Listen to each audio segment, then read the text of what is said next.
नमस्ते मेरे प्यारे भाई, कैसे हैं आप सभी। एक और बेहतरीन वैकेंसी आउट हो चुकी है एसएससी की तरफ से। SSC stenographer grade C and D के लिए इस छोटी सी वीडियो में आपको मैं कंप्लीट जानकारी देता हूं। जो बच्चे इंटरेस्टेड होंगे फॉर्म के लिए अप्लाई कर देना। सारी चीज़ें बताता हूं, क्या सिलेबस होगा, क्या इसकी एज होगी, क्या क्वालिफिकेशन, एग्जाम पैटर्न, क्या सिलेबस रहता है, सारी चीज़ों पर हम बात करने वाले। एक एक करके सारी चीज़ें देखेंगे और बहुत कम समय के अंदर मैं सारी जानकारी आपको देने वाला हूँ।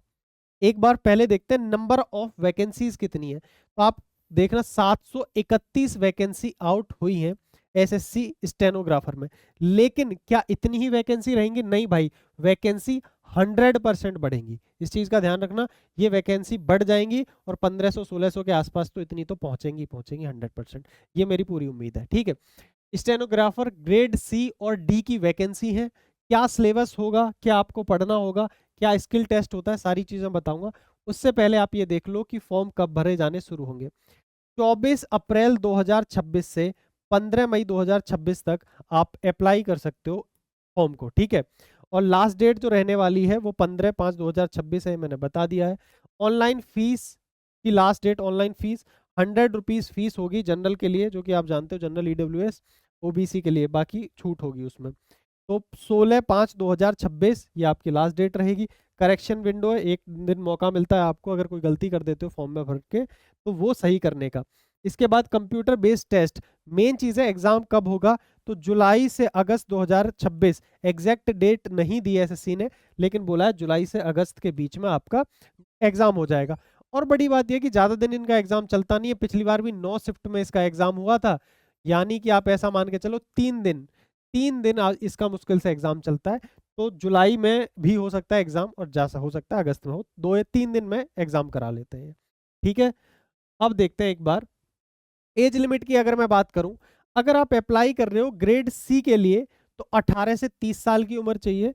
और अगर आप अप्लाई कर रहे हो ग्रेड डी के लिए तो 18 से 27 साल की उम्र चाहिए, ठीक है। और एज आपकी कंसीडर कब से करी जाएगी?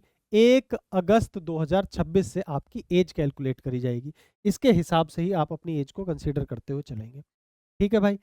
अब बात करता हूं मैं सिलेबस क्या। सबसे बढ़िया बात, जिन बच्चों को मैथ से बहुत डर लगता है, स्टेनोग्राफर के एग्जाम में आपको मैथ्स नहीं आती। मैथ्स का आपको डर खत्म है, ठीक है। रीजनिंग आएगी, जीके आएगी और इंग्लिश आएगी, ठीक है। 3 चीजें आएंगी। अगर हम देखें 50 नंबर की रीजनिंग है और 50 नंबर की आपकी जीके है। और थर्ड वाले सेक्शन में अगर आप देखोगे तो 100 नंबर की आपकी इंग्लिश आएगी। इसके लिए आपको 50-50 नंबर, एक क्वेश्चन 1 नंबर का होगा। 0.25 मार्क्स की नेगेटिव मार्किंग होगी, यानी वो कह सकते हैं 1/4 की नेगेटिव मार्किंग। टोटल जो टाइम मिलेगा आपको मिलेगा 2 घंटे का। इसमें भी आपको सेक्शनल टाइमर है। इन दोनों के लिए पहले और सेकंड, मतलब रीजनिंग और जीके के सॉल्व करने के लिए आपको 30-30 मिनट मिलेंगे। अब बात को एक समझना, ये 100 क्वेश्चन है, जीके के क्वेश्चन आएंगे 50। इन 50 को सॉल्व करने के लिए भी आपके पास 30 मिनट होंगी और रीजनिंग के 50 क्वेश्चन को सॉल्व करने के लिए भी आपके पास 30 मिनट होगी। अब सेक्शनल टाइमर हर जगह आने लगा है, ठीक है। 30 मिनट में 50 सवाल सॉल्व करना, मैं कहूंगा बहुत हलवा है, तो मैं कहूंगा नहीं, ठीक है। इसीलिए आपको रीजनिंग पे अपनी स्पीड पे थोड़ी सी कमांड रखनी पड़ेगी। मॉक टेस्ट से ज्यादा प्रैक्टिस करनी पड़ेगी, आपको टाइम मैनेजमेंट सीखना पड़ेगा। एग्जाम में टाइम का बहुत बड़ा गेम होने लगा है। अब सारे एसएससी के एग्जाम में ये चीज आने लगी है।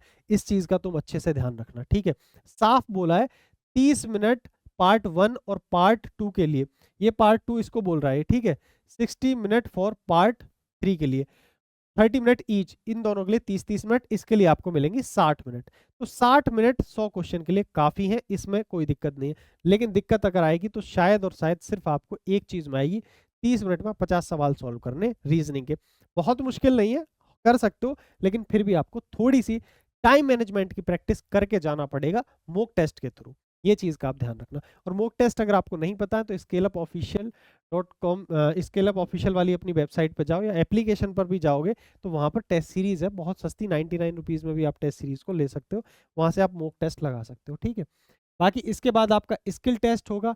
स्किल टेस्ट के अंदर आपको डिक्टेशन बोली जाएगी, 10 मिनट का ये होगा आपका। इंग्लिश या हिंदी जो भी आप ऑप्ट करते हो, एग्जाम ये भरते टाइम ही आप एप्लीकेशन फॉर्म जब भरेंगे उसी टाइम आप चुनोगे कि आप इंग्लिश या हिंदी क्या आप सेलेक्ट करते हो, ठीक है। 100 वर्ड्स पर मिनट आपकी स्पीड चाहिए ग्रेड सी के लिए, और 80 वर्ड्स पर मिनट की आपकी स्पीड चाहिए ग्रेड डी के लिए। ठीक है, और कैसे कैसे इसमें टाइमिंग आपको दे रखी है। डी के लिए, इंग्लिश के लिए 50 मिनट, हिंदी के लिए 65 मिनट, ये पूरा आपको दे रखा है सी और डी दोनों का। क्लियर है भाई? ये उनके लिए टाइमिंग है जो थोड़े से प्रॉब्लम वाले बच्चे होते हैं। ठीक है, अब बात करता हूं मैं टेलीग्राम। इसको जरूर ज्वाइन करके रख लेना। स्किल अप सिलेक्शंस अपना टेलीग्राम है, यहाँ पर आपको सबसे पहले और सटीक अपडेट मिल जाती है। ये वैकेंसी बहुत ज्यादा बच्चे इसको अप्लाई नहीं करते हैं, क्योंकि सबसे बड़ी चीज है स्टेनोग्राफर, आपको स्टेनो आनी चाहिए। ठीक है, उसमें आपको स्किल जो टेस्ट है उसका बहुत बड़ा रोल है, इसलिए आपने देखा होगा बहुत ज्यादा बच्चे इसके लिए प्रिपेयर नहीं करते। लेकिन अगर आपने स्टेनो सीखी है या आप इसके लिए प्रिपरेशन करना चाहते हैं, तो आपको पहले स्टेनो अपने आप में एक बड़ा स्किल है, वो आपको सीखना ज़रूरी है, तभी आप इसमें लास्ट तक सेलेक्ट हो पाओगे। ठीक है, ये थी पूरी जानकारी। एसएससी स्टेनोग्राफर की सारी जानकारी आपको टाइम के साथ में देता रहता हूँ। चैनल को सब्सक्राइब करके जरूर रखना। मैं, यही सबसे बड़ी कमी मेरे अंदर है कि मैं सब्सक्राइब के लिए बोलता ही नहीं हूँ, लेकिन आपको चीज़ें अगर सही लगती हैं तो सब्सक्राइब वगैरह करके रखना इस चैनल को। मैथ्स के लिए जितनी भी सीरीज़ आपकी चल रही हैं, कुछ दिन बाद, 2-4 दिन की बात है, धुरंधर सीरीज़ भी वापस से शुरू होने वाली है। सारी चीज़ों को धुआंधार तरीके से हम लोग कर रहे हैं। जीडी वालों के लिए डेडिकेटेड सीरीज चल रही है, उसको आप फॉलो कर सकते हो। तब तक के लिए मस्त रहिए, मुस्कुराते रहिए, मिलते हैं अदर वीडियो।